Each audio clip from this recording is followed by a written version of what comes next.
that the exhibition grew, and we thought that maybe it's our chance to come here again, because we had a 4-year break. We didn't exhibit in any exhibition here, and we thought that we would give it a chance. We are quite happy with the results, and we're considering coming here next year again.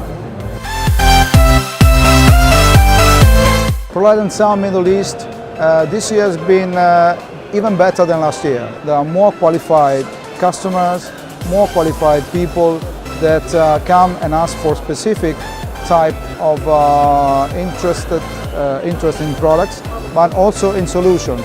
So we are here also to provide solutions, not just products.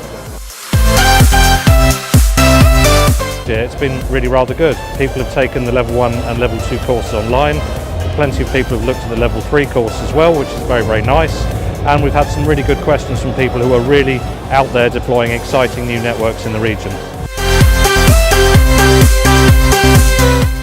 Opportunities abound in Africa because the key market, the target market, we're talking about the houses of worship, is gradually expanding. The cinema, the nightclubs, the event venues, they are emerging, and they need ideas like this. They need technical expertise like this.